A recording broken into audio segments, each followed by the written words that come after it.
নমস্কার বন্ধুগণ, আপনারা প্রত্যেকেই সবজির মার্কেটকে বসতে দেখেছেন, কিন্তু এটি শুনতে হয়তো খুবই অবাক লাগবে কি ভারতের এমন কিছু এরিয়া আছে যেখানে বিয়ের জন্য পাত্র এবং পাত্রীর মার্কেট বসে। টাকার বিনিময়ে একটি মেয়েকে বিয়ের জন্য বিক্রি করে দেওয়া হয়। মেয়ের মাতা পিতা টাকার বিনিময়ে তার নিজের মেয়েকে একটি অপরিচিত ছেলের হাতে বিক্রি করে দেয়।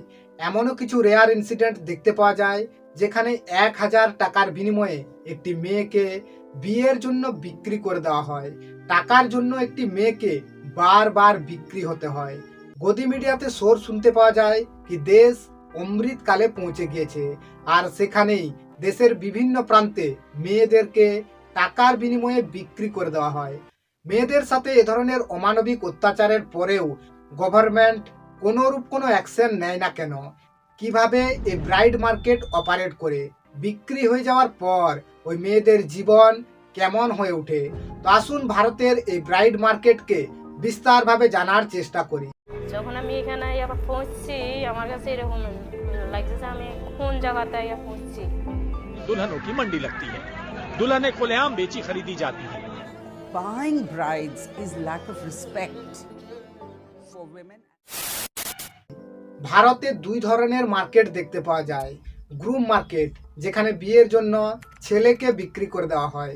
ব্রাইড মার্কেট, যেখানে বিয়ের জন্য মেয়েকে বিক্রি করে দেওয়া হয়।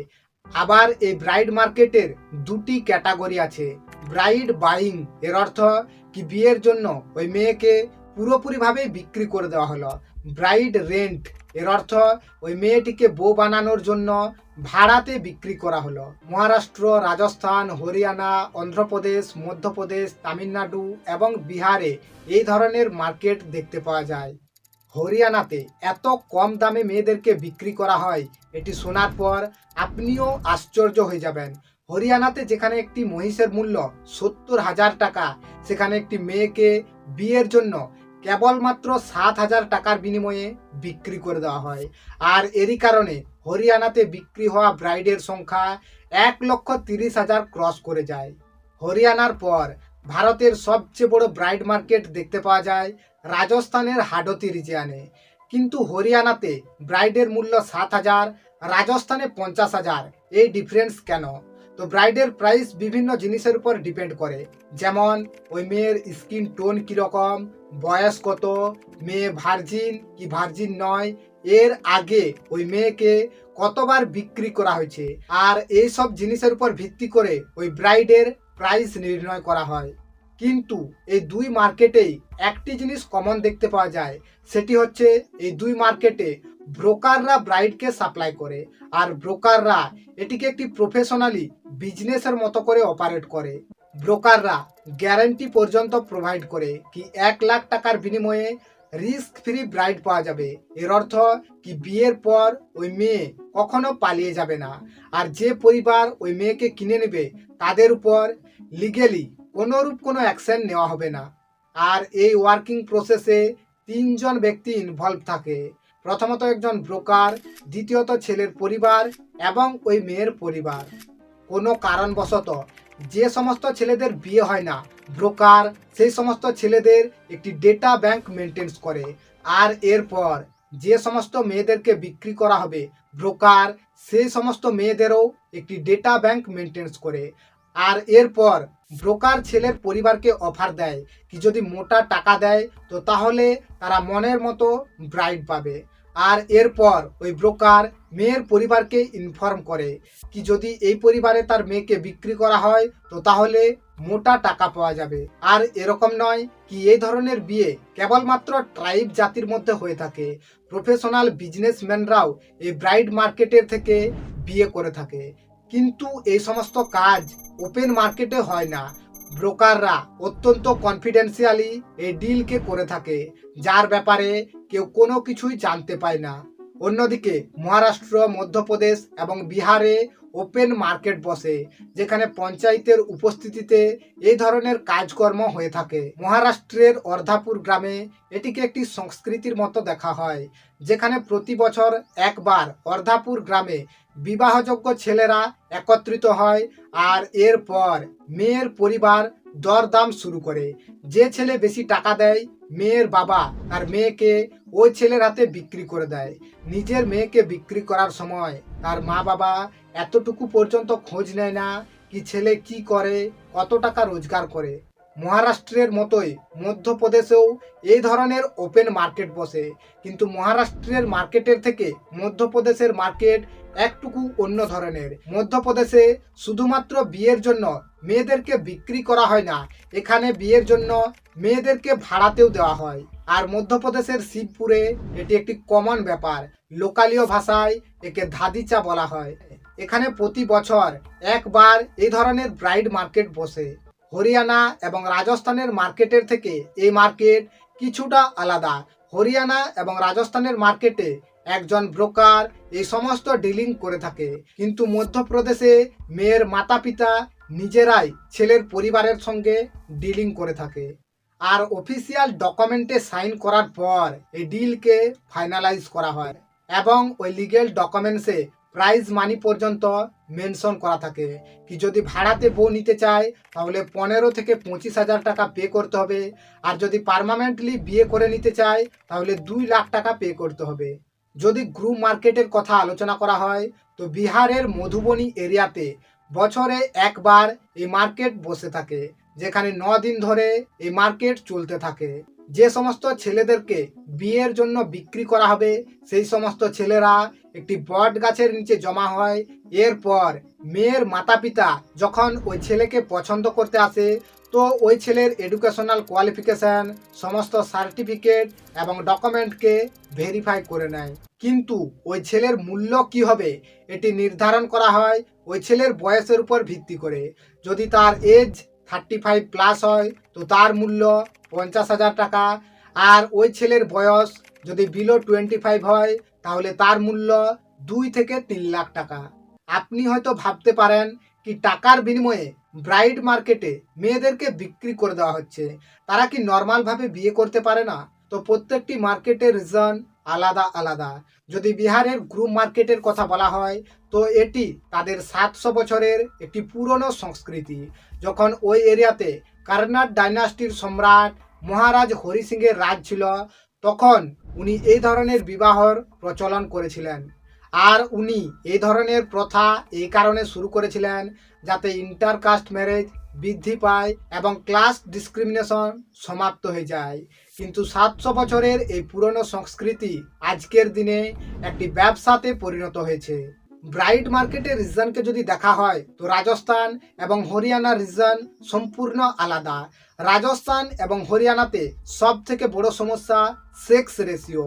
এখানে ছেলের তুলনায় মেয়ের সংখ্যা অত্যন্তই কম, আর এরই কারণে বিয়ের জন্য মেয়ে খুঁজে পাওয়া একটি ডিফিকাল্ট বিষয় হয়ে দাঁড়ায়। আর এরকম পরিস্থিতিতে যদি কোনো কৃষক অত্যন্ত গরিব হয়ে থাকে তো কোনো ব্যক্তি তার ছেলেকে মেয়ে দিতে রাজি হয় না। আর এরকম সিচুয়েশনে তাদের কাছে একটি অপশন থাকে নিজের ছেলের জন্য মেয়েকে কিনে নিয়ে আসা। মহারাষ্ট্র এবং মধ্যপ্রদেশের কথা যদি বলা হয় তো ওখানে মেয়ের মাতা পিতা নিজেরাই তার মেয়েকে বিক্রি করে দেয়।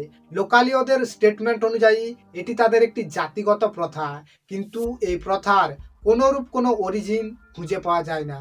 মহারাষ্ট্র এবং মধ্যপ্রদেশে ব্রাইডের মূল্য নির্ধারণ করা হয় ওই মেয়ের সৌন্দর্য এবং ভার্জিনিটির উপর ভিত্তি করে। আর এরই কারণে মেয়ের মাতা পিতা নিজেরাই তার নিজের মেয়েকে ড্রাগস প্রোভাইড করে যাতে তার মেয়ে দেখতে সুন্দর হয় এবং তার ব্রেস্টের সাইজ বড় হয়, আর সেই মেয়ে নাবালিকা হওয়ার পরেও যেমন যুবতী দেখায়। ব্রাইড মার্কেটে বিক্রি হয়ে যাওয়ার পর ওই সমস্ত মেয়েদের জীবন অত্যন্ত করুণ হয়ে ওঠে। হরিয়ানার কথা যদি বলা হয় তো যদি কোনো একটি কৃষকের 2টি ছেলে থাকে তো ওই 2 ছেলের জন্য একটি ব্রাইডকে কিনে নিয়ে আসা হয়, আর এরপর ওই 2 ভাই একটি ব্রাইডকে শেয়ার করে।